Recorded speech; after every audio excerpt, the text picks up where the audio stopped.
श्री गणेशाय नमः। श्री सरस्वते नमः। श्री गुरुभ्यो नमः। जगद्गुरु नरेंद्राचार्य महाराज की जय। सद्गुरु काड सिद्धेश्वर महाराज की जय। संत शिरोमणि गजानन महाराज की जय। आद्य जगद्गुरु रामानंदाचार्य महाराज की जय। सियावर रामचंद्र की जय। गुरुर्ब्रह्मा गुरुर्विष्णु गुरुर्देवो महेश्वरा। गुरुर्साक्षात् परब्रह्म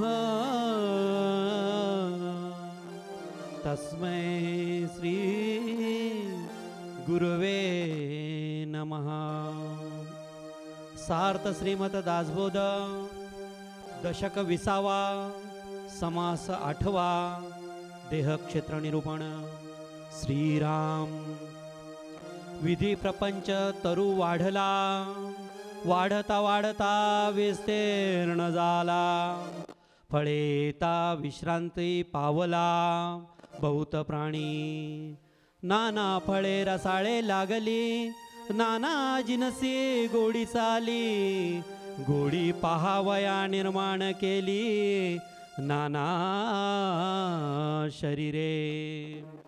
निर्माण झाले उत्तम विषय, शरीरे विण भोगिता नये। म्हणून निर्मिला उपाय, नाना शरीरे। ज्ञानेंद्रिय निर्माण केली, भिन्न भिन्न गुणांची निर्मिली। एका शरीरासे लागली, परी वेगळाली। पुंडलिक वरदे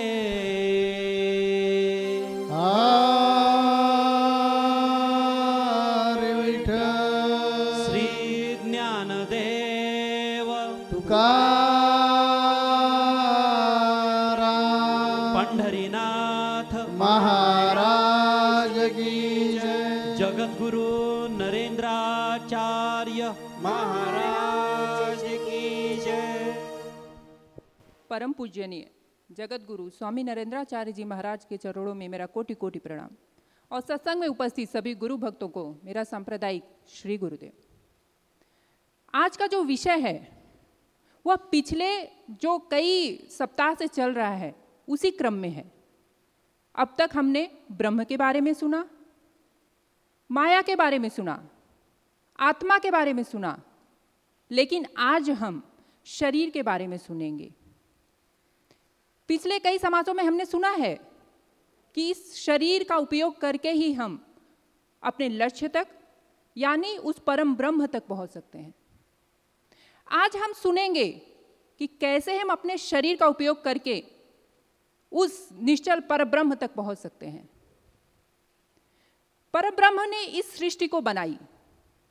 इस सृष्टि को बनाकर उन्होंने नाना प्रकार के पदार्थ बनाए, फल फूल वृक्ष लतिकाएं आदि बनाई। और उसमें उन्होंने जीव बनाए। क्यों बनाए? क्योंकि जब तक कोई वस्तु का उपयोग करने वाला न होगा तब तक उस वस्तु की कोई उपयोगिता ही नहीं है। आप जरा सोचिए, आज के युग में हम मॉल में शॉपिंग करने जाते हैं, इतने सारे कपड़े हैं, इतने सारे गहने हैं, जो भी चीज़ें आप कह लो, अगर उन्हें कोई खरीदने वाला ना हो तो उनकी कोई उपयोगिता होगी? और जो उन चीज़ों को बनाया होगा, जो निर्माता होगा, उसको कितनी तकलीफ होती होगी। अरे मैंने इतने सुंदर सुंदर चीज़ें तो बनाई, लेकिन इसका उपयोग ही करने वाला कोई नहीं है। यही सोच के परब्रह्म ने जीव बनाया ताकि जीव उसका उपयोग कर सके।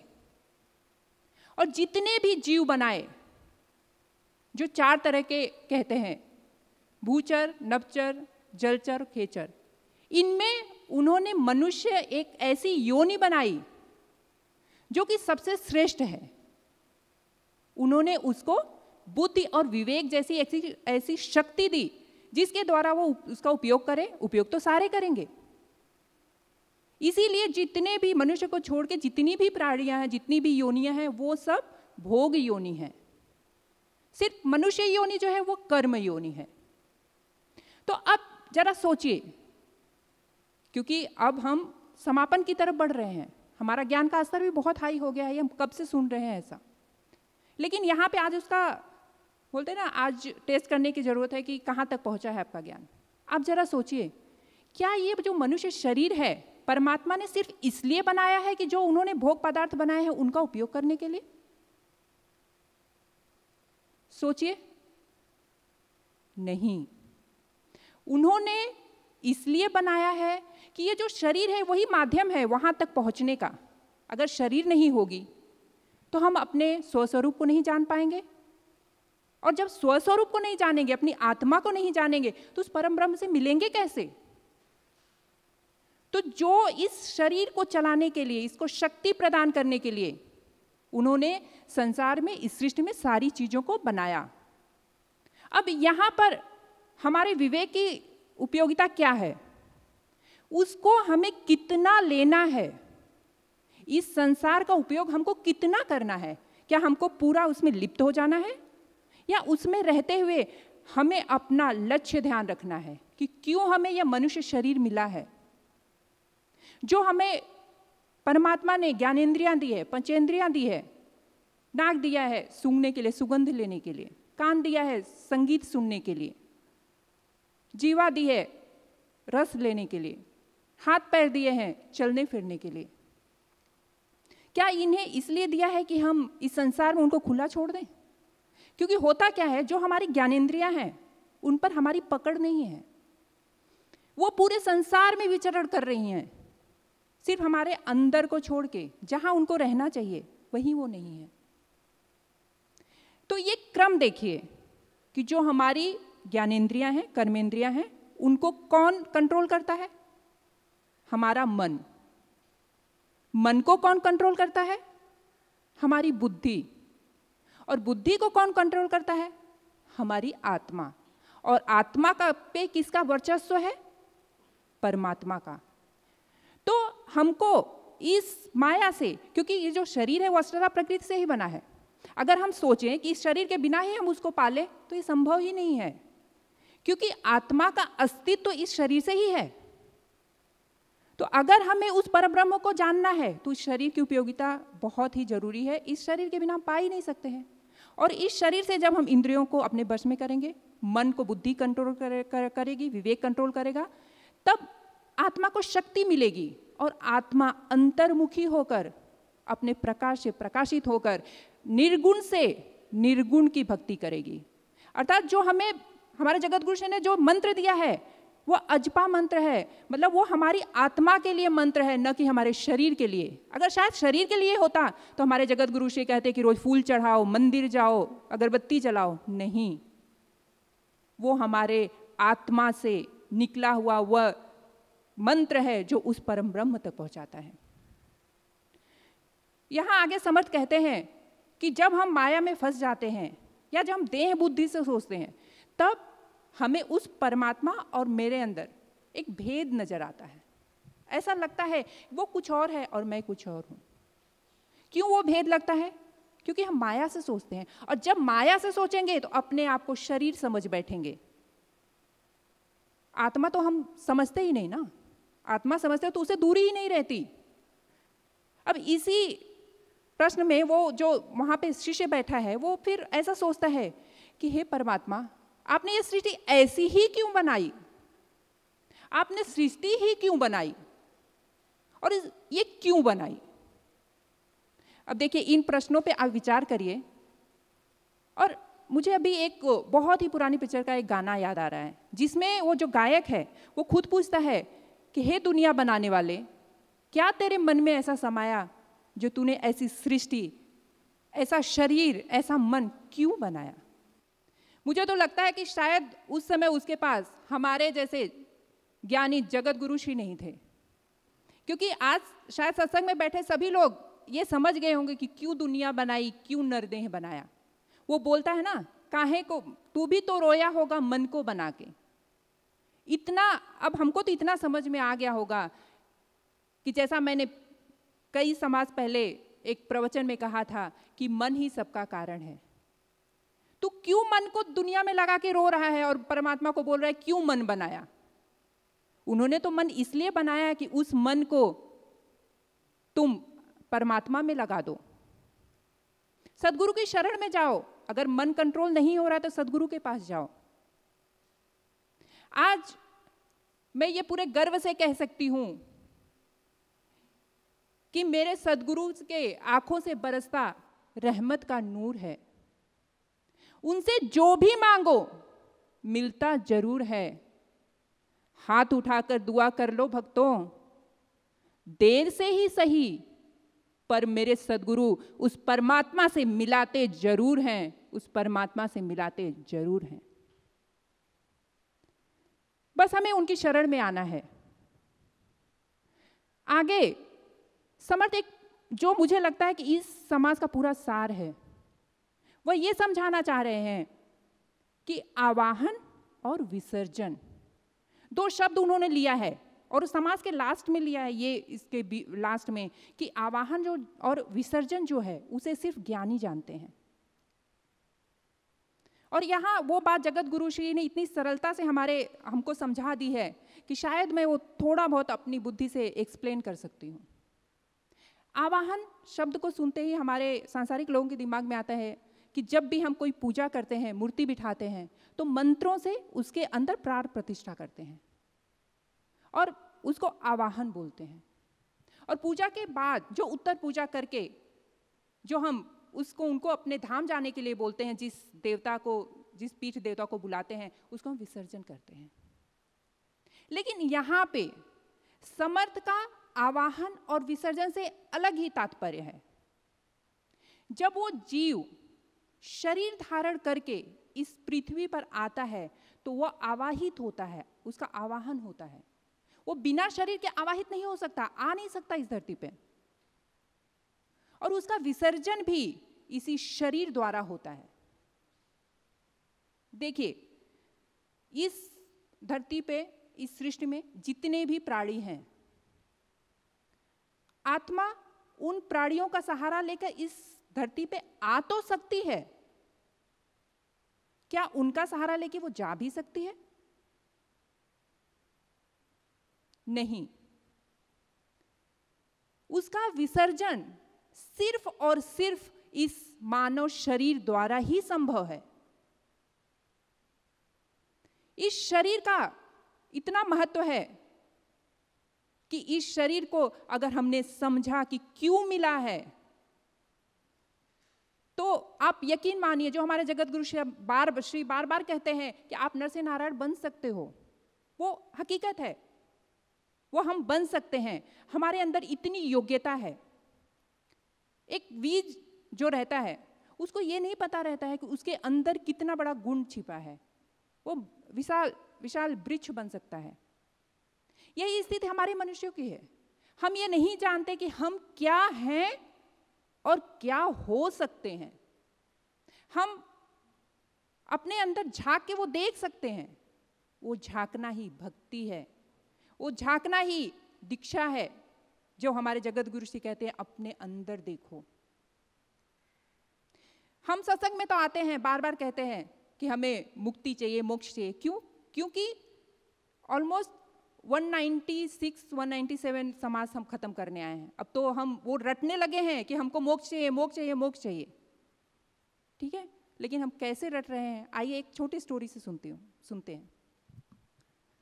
एक कवि रहता है, वो कहीं दूसरे जगह जाता रहता है, क्योंकि कवियों का होता है वो प्रकृति प्रेमी रहते हैं। जगह जगह जाके वो कविताएं लिखते हैं, क्योंकि वो अपने आप को प्रकृति से जब रिलेट करते हैं तब उनकी कविताएं, उनके भाव अपने आप निकलते हैं। वो जा रहा होता है और जाते जाते अंधेरा हो जाता है। एक सराय दिखता है उसको, एक होटल दिखता है। उस होटल में वो रुकने के लिए जाता है और वो देखता है कि इस होटल के मेन जो दरवाजा रहता है, गेट रहता है, वहीं पे एक तोता पिंजड़े में बंद करके वहां रखा रहता है। और वो तोता हमेशा यही बोलता है, आज़ादी आज़ादी आज़ादी। वो कभी देखता है, कभी थोड़े भावुक हृदय के रहते हैं, वो बैठता है और घंटों उस तोते को ऐसे देखता है, बोलता है ये कंटिन्यू हमेशा आज़ादी आज़ादी चिल्ला रहा है, इसका मतलब ये कितना तकलीफ में होगा। वो सोचता है कि अगर मैं अभी पिंजरा खोलूंगा तो होटल वाले मुझे छोड़ेंगे नहीं, कि बोलेंगे भैया तुम रहने आए हो कि मेरा धंधा खराब करने आए हो। तोता है, थोड़ा दिखने में अच्छा लगता है, बाहर है, टंगा हुआ है। तो सोचता है कि मैं आज यहाँ रुक जाता हूँ और रात को जब रात होगी, सब सो जाएंगे, तब मैं जाके पिंजरे का जब दरवाज़ा खोल दूंगा और उसको आज़ाद कर दूंगा। जाता है, सो जाता है। रात में जब 12-1 बजता है, सब लोग सो गए होते हैं, तब वो आता है और उस पिंजरे का दरवाज़ा खोल देता है और फिर सोने चला जाता है। जब सुबह उठता है तो वो देखता है कि पिंजरे का दरवाज़ा तो खुला है, लेकिन तोता अंदर बैठा आज भी रट रहा है, तब भी रट रहा है, आज़ादी आज़ादी आज़ादी। वो सोचता, ओहो मुझसे गलती हो गई, ये बेचारे को शायद पिंजरे से बाहर आना नहीं आता, तो मैं रात में ऐसा करता हूँ कि उसको पिंजरे से बाहर निकाल के रख दूंगा मैं। फिर वो सोचता है दिन में तो ये कार्य हो नहीं सकता, रात में ही करता हूँ मैं। फिर रात होती है, वो आता है, पिंजरा खोल के तोते को बाहर निकाल के रख देता है और फिर चला जाता है। सुबह उठता है तो देखता है कि तोता फिर से पिंजरे के अंदर चला गया और जाके फिर वही बात बोल रहा है, आज़ादी आज़ादी आज़ादी। तब तो उसका दिमाग ठनका कि हो क्या रहा है, वो मैं खोल के बाहर भी रख दे रहा हूँ, फिर भी वो अंदर चला जाता है। फिर उसको समझ में आता है कि उसको आदत हो गई है उस पिंजरे में रहने की, सिर्फ वो तोता रट रहा है आज़ादी आज़ादी आज़ादी, क्योंकि वो दिल से नहीं चाहता, वो दिल से आज़ाद होना ही नहीं चाहता, वो तो दूसरों को दिखाने के लिए आज़ादी आज़ादी आज़ादी कर रहा है। अब जरा सोचिए, क्या हमारी स्थिति उस तोते की तरह है?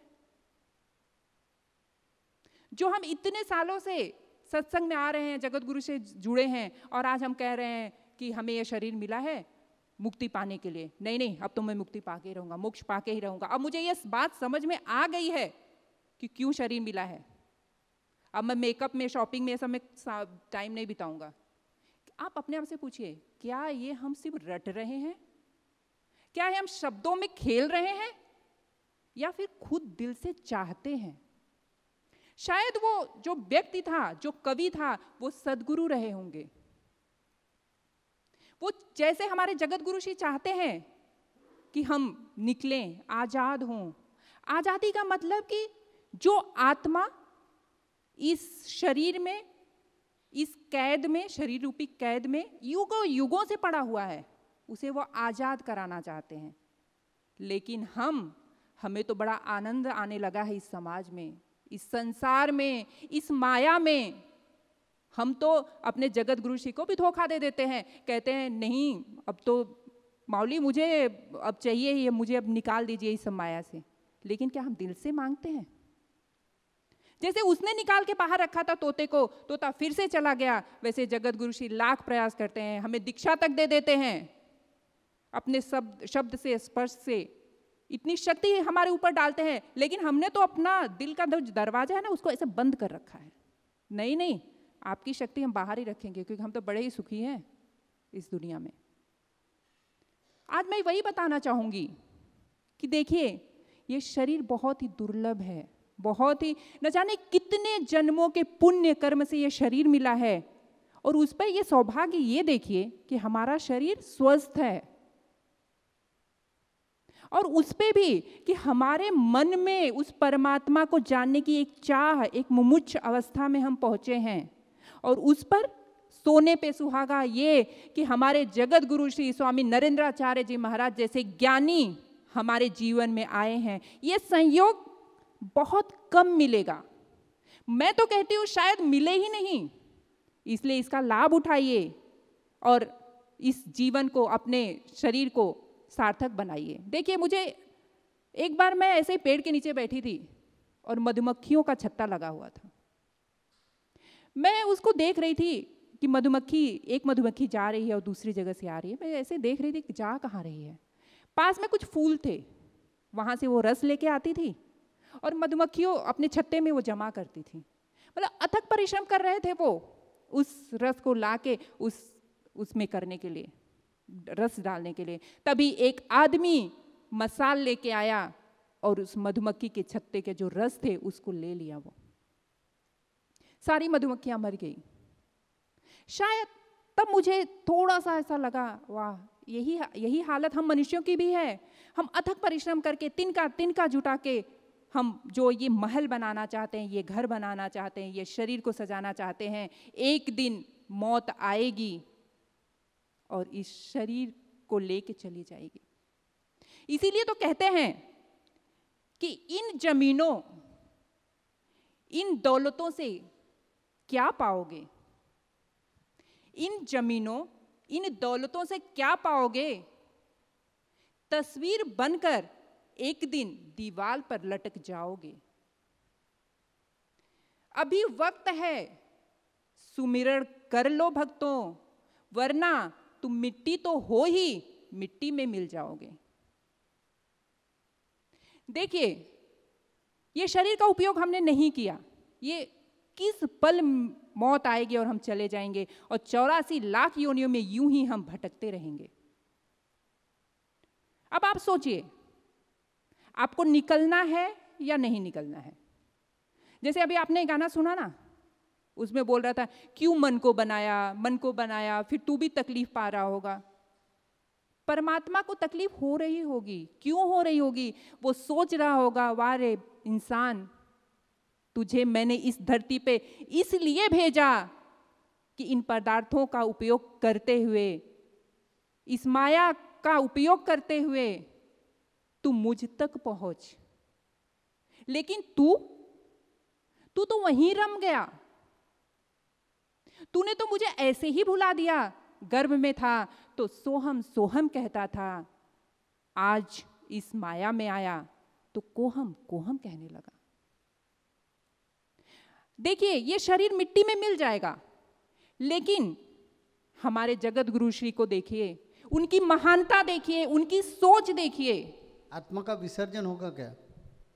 आत्मा का विसर्जन इस शरीर से तब होगा जब हम पूजा पाठ, जो भी रास्ते हमारे जगत गुरु श्री बताते हैं, उन पे चलते हुए उस निर्गुण से, अपनी आत्मा से जब हम उस परमात्मा का ध्यान करेंगे, तब हमारा ये जो शरीर है वो यहीं रह जाएगा, लेकिन इसके अंदर जो आत्मा है उसका विसर्जन हो जाएगा, वो जाके उस परमात्मा में मिल जाएगी।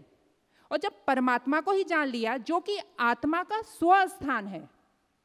देखिए, मैंने शायद बहुत पहले एक बार प्रवचन में बोला था कि अंशी अपने अंश को पाकर ही खुश रह सकता है। दीपक जलता है तो क्यों आसमान की तरफ जाता है? पानी बहता है तो क्यों समुद्र की तरफ जाता है? फल वृक्ष से गिरते हैं तो क्यों जमीन पे आते हैं? क्यों? क्योंकि जो जिसका अंश है उसी को पाकर ही वो संतुष्ट हो सकता है। ये आत्मा तब तक भटकती रहेगी, तब तक असंतुष्ट रहेगी, जब तक कि हम उस परम ब्रह्म को नहीं जान लेंगे। और ये मनुष्य शरीर इसीलिए मिला है कि इसका उपयोग करो और हाँ, जब वो परमात्मा को पा लेगी, परमात्मा में विलीन हो जाएगी, तब इसका विसर्जन हो जाएगा। क्योंकि जब वो उसमें एकाग्र हो जाएगी, तब तो उसका अस्तित्व वो ब्रह्म में ही हो जाएगी। और उसका जरिया क्या है? यह शरीर। जो इंद्रियां भटक रही हैं समाज बाहर, उनको अपने अंदर करो। जो आंखें दृश्य जगत को देख रही हैं, उनको भजन में, भगवान की जो मूर्ति है, जो सदगुरु का रूप है, उनमें लगाओ, ताकि हमारा मन एकाग्र हो सके और अच्छे कर्म हो सके। अच्छे कर्मों का, देखिए, हम जितने भी जीव हैं, सब में वो क्षमता नहीं है। समर्थ ने कहा है, हर एक जीव, हर एक शरीर की अलग अलग क्षमता है, और परमात्मा उस क्षमता के अनुसार उसको कार्य देकर रखा है। उसके हिसाब से हम जितने भी लोग हैं, जिज्ञासा तो है हमको मोक्ष पाने की, लेकिन हमारे पूर्व जन्मों के कुछ ऐसे कर्म और आज हमारी कुछ ऐसी सोच, जिसकी वजह से हम वहां तक नहीं पहुंच सकते या नहीं पहुंच पा रहे हैं जहां तक हमारे जगत गुरु श्री चाहते हैं। उन्होंने हमारे लिए भी ये सोचा, उन्होंने ऐसे लोगों के लिए देह दान की व्यवस्था की कि मिट्टी तो तुम हो ही, मिट्टी में मिल जाओगे। नहीं, हमारे जगत गुरु श्री के शरण में जो आया है वो मिट्टी में नहीं मिल सकता, क्योंकि वो उसके हाथों से अगर वो आध्यात्म नहीं कर पाया, परमात्मा को नहीं पा सका, तो कम से कम अच्छे कर्म तो करेगा ताकि उसका अगला जन्म सार्थक हो। इसलिए उन्होंने देह दान की व्यवस्था की थी कि इस शरीर से, ये शरीर तो मिट्टी में ही मिल जाना है, बाद में तो कुछ नहीं होना है ना इसका, लेकिन इस शरीर से दूसरों का जीवन सुखमय हो, ये शरीर के जो अंग हैं किसी के काम तो आए, परोपकार हो, क्योंकि परोपकार बहुत बड़ी बात है और सारा खेल कर्म है।